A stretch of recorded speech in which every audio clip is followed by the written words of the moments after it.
bang pipiliin o wala nang iba?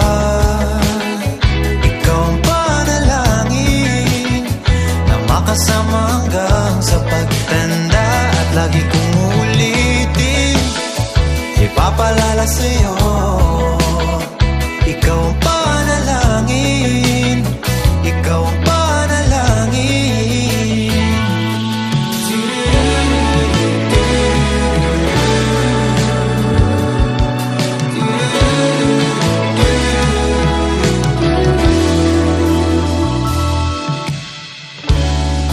Pangakong ika'y aalagaan,